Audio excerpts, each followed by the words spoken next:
नमस्कार दोस्तों, सुपरफास्ट ताजा समाचार में आप सौ मित्रों स्वागत है। दोस्तों, ताजा और महत्वना समाचार की बात कर लीए तो प्रथम समाचार ने लईने बात करी ले तो अंबालाल पटेल की मोटी आगाही सामे आवी छे। गुजरातना खेडूतों माटे फरी माठा समाचार सामे आव्या छे। राज्य में फरी खेडूतोनी मेहनत पर कमोसमी वरसाद पाणी फेरवी सके छे। राज्य में फरी कमोसमी वरसादनी हवामान निष्णात अंबालाल पटेले आगाही करी छे। आजथी 3 दिवस सुधी अरब सागर में वरसादी सिस्टम बनशे, जेनी सीधी असर गुजरातना वातावरण में जोवा मळशे।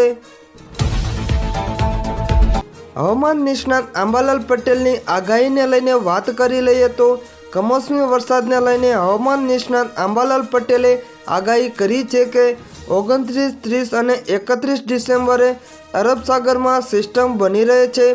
दक्षिण गुजरात और दक्षिण सौराष्ट्र में हळवा वरसादनी शक्यता है। 1 થી 5 जान्युआरी सुधी મહીસાગર, પંચમહાલ और અરવલ્લી में मावठું पड़ी सके छे। उत्तर गुजरातना કેટલાક જિલ્લામાં પણ હળવા વરસાદની આગાહી કરાઈ છે। કચ્છ, બનાસકાંઠા અને સાબરકાંઠામાં પણ મધ્યમ વરસાદ પડી શકે છે। 5 જાન્યુઆરી સુધી દેશના 70% ભાગમાં વાતાવરણ પલટાઈ શકે છે। दर्शक मित्रों, बीजा महत्वना समाचारनी बात करी लईए तो गुजरात में वर्ग 3 नी भरतीने लई गुड न्यूज। नवयुवानो तैयारी शुरू करी दो, भराशे 5000 जग्याओ।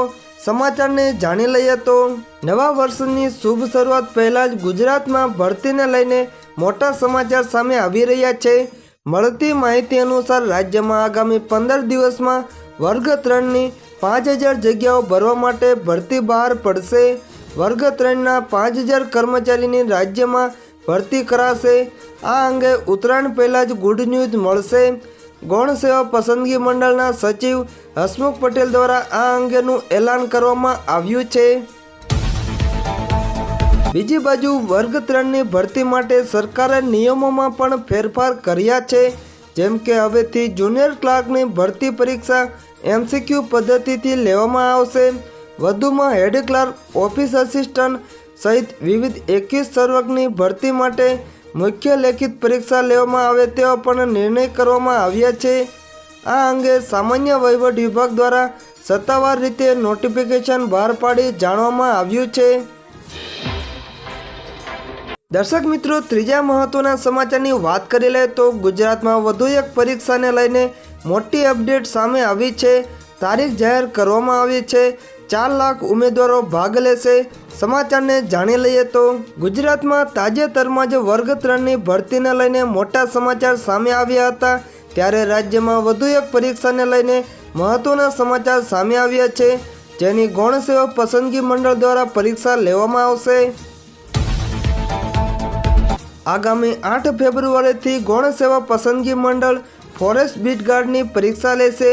रोजना 50,000 जेटला उम्मीदवारों फॉरेस्ट बीट गार्डनी परीक्षा आपसे। परीक्षा कॉम्प्यूटर आधारित होवाना कारणे परीक्षा 7 दिवस सुधी चालशे। कुल 4.18 लाख उम्मीदवारों फॉरेस्ट बीट गार्डनी परीक्षा में भाग लेशे। राज्यना 11 जिल्लाना सेंटरों पर परीक्षा लेवानुं आयोजन छे। दर्शक मित्रों, चौथा महत्वना समाचारनी वात करी ले तो नवा वर्षनी मोटी भेट सुकन्या सहित आ योजनाना वध्या छे व्याजदर। बीजी भेटनो पण खुलासो। समाचार ने जाणी लईए तो जो तमे नानी बचत योजना में रोकाणकार हो तो तमने फायदो थवानो छे। नवा वर्षनी भेट आपता केंद्र सरकारे जान्युआरी थी मार्च सुधी 2024 माटे 2 नानी बचत योजना पर व्याजदरों में वधारो कर्यो छे। नानी बचत योजनाना व्याजदर में 10 થી 20 BPS जेटलो करायो छे।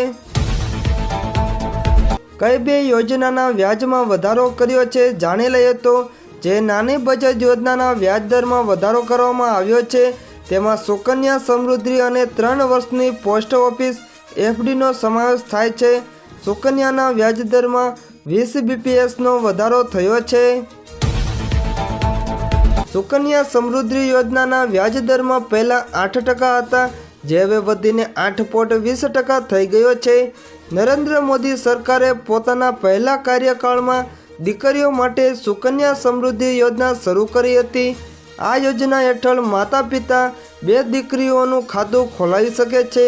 આ યોજના હેઠળ લઘુત્તમ ડિપોઝિટ ₹250 છે અને નાણાકીય વર્ષમાં મહત્તમ જમા રકમ 1,50,000 રાખવામાં આવે છે। આ ખાતું બાળકીના નામે ત્યાં સુધી ખોલી શકાશે જ્યાં સુધી તે 10 વર્ષની ન થઈ જાય। સુકન્યા સમૃદ્ધિ યોજનાનું ખાતું પોસ્ટ ઓફિસ અને અધિકૃત બેંકોમાં ખોલી શકાશે। દર્શક મિત્રો, છેલ્લા અને મહત્વના સમાચારની વાત કરી લે તો રામ મંદિરના ઉદ્ઘાટન પહેલા અયોધ્યા નગરીને મળશે 16,000 કરોડની મોટી ભેટ। પીએમ મોદીની મુલાકાત બનશે ઐતિહાસિક। સમાચારને જાણી લઈએ તો પ્રાણ પ્રતિષ્ઠાના કાર્યક્રમ પહેલા વડાપ્રધાન નરેન્દ્ર મોદી 30 ડિસેમ્બરે એટલે કે આવતીકાલે અયોધ્યા જઈ રહ્યા છે। વડાપ્રધાન મોદીની મુલાકાત દરમિયાન માત્ર અયોધ્યા જ નહીં પરંતુ સમગ્ર યુપીને કરોડોની કિંમતની ભેટ આપવામાં આવશે। અત્યાર સુધીનું એવું કહેવામાં આવી રહ્યું હતું કે તે દિવસે અયોધ્યાને લગભગ 6,000 કરોડ રૂપિયાની ભેટ મળશે। હવે આ ભેટ વધીને 16,000 કરોડ રૂપિયા થઈ ગયા છે। વડાપ્રધાન મોદી અયોધ્યાને એરપોર્ટ, હાઈવે, રેલવે સ્ટેશન અને રેલવે લાઇનના ડબલિંગ સહિત અનેક મોટી યોજનામાં ભેટ આપશે। આમાં શ્રી રામ જન્મભૂમિ મંદિર સાથે સંબંધિત મહત્વપૂર્ણ પ્રોજેક્ટ પર વિશેષ ધ્યાન આપવામાં આવશે। 4 મુખ્ય રસ્તાઓનું પણ ઉદ્ઘાટન કરવામાં આવશે। આ ઉપરાંત રાજ્યના અન્ય જિલ્લાના કેટલાક પ્રોજેક્ટનો પણ સમાવેશ કરવામાં આવ્યો છે। આ સિવાય પીએમ નવી અમૃત ભારત અને વંદે ભારત ટ્રેનને પણ લીલી ઝંડી આપશે।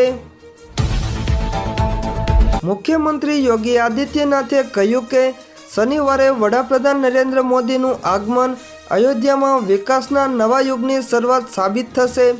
આ અવસર પર દેશને નવું આંતરરાષ્ટ્રીય એરપોર્ટ મળવાની સાથે અયોધ્યાને 16,000 કરોડ રૂપિયાનો પ્રોજેક્ટની ભેટ મળશે। અયોધ્યા એરપોર્ટનું ઉદ્ઘાટન કર્યા બાદ પીએમ મોદી જનસભાને સંબોધશે। તે જાહેર સભામાં 15,700 કરોડ રૂપિયાની વધુ વિકાસ યોજનાનું ઉદ્ઘાટન અને શિલાન્યાસ કરશે। વડાપ્રધાન મોદી શનિવારે સવારે અયોધ્યામાં 6 વંદે ભારત અને 2 અમૃત ભારત એક્સપ્રેસ ટ્રેનોને લીલી ઝંડી બતાવશે। તેમાંથી અયોધ્યા આનંદ વિહાર વંદે ભારત અને દિલ્હી દરભંગા અમૃત ભારત ટ્રેનોને અયોધ્યા ધામ રેલવે સ્ટેશન અને અન્ય વર્ચ્યુઅલ માધ્યમથી ફ્લેગ ઓફ કરવામાં આવશે। પીએમ અયોધ્યા ધામ રેલવે સ્ટેશન પર તૈયાર નવી ઇમારતનું ઉદ્ઘાટન કરશે।